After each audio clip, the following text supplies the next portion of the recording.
آئندہ بجٹ میں عوام پر نئے مالی بوجھ ڈالنے کی پلاننگ ہونے لگی۔ نئے مالی سال کے وفاقی بجٹ کا حجم 128 کھرب روپے ہوگا۔ قرض اور سود کی ادائیگیوں پر 80 کھرب روپے خرچ کرنے کا تخمینہ ہے۔ دفاعی اخراجات پر 17 کھرب خرچ کیے جانے کی تجویز ہے۔ سبسڈیز کی مد میں 13 کھرب روپے مختص کیے جائیں گے۔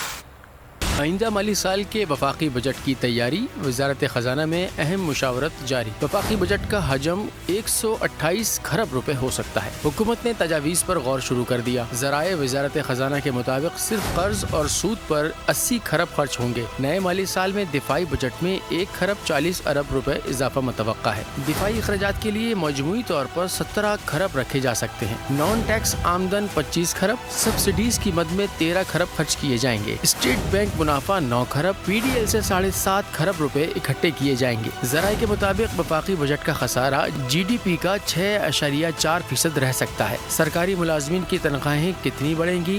حتمی فیصلہ بجٹ سے قبل آخری دنوں میں ہوگا۔ ذرائع کا کہنا ہے کہ بجٹ اسٹریٹجی پیپر آئندہ ہفتے وفاقی کابینہ میں پیش کر دیا جائے گا۔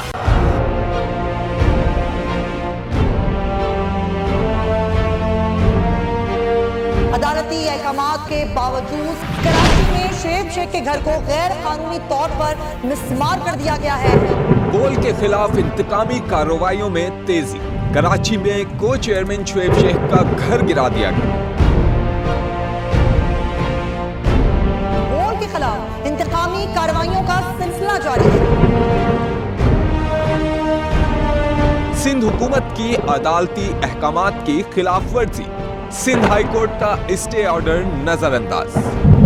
سیکریٹری بلدیات نجم شاہ، ڈائریکٹر لینڈ سوال اسلام، director anti encroachment Imran Ahmed کو نوٹس جاری۔ Administrator K M C director Saif ur-Rahman, D I G south Irfan Baloch, S S P Keamari Fida Hussain کو بھی فریق بنایا گیا۔ اس سے پہلے جو ظلم کے پہاڑ توڑے گئے، شعیب احمد شیخ کی زبانی سنی۔ 60 دن کا وقت ہوتا ہے، 102 دن کے بعد میں جیت گیا، کیس بری ہو گیا، 102 دن کے بعد اپیل فائل کی، ایکسپٹ کر لی۔ نہیں کرتے نا ایکسپٹ، ختم ہو جاتا نا ظلم یار۔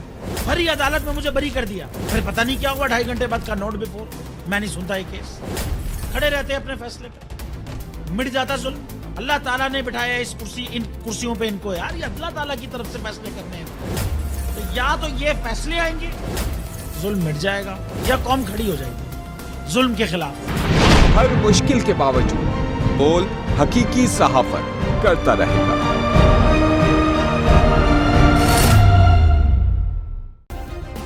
سبسکرائب کریں اور بیل دبائیں تاکہ کوئی خبر رہ نہ جائے۔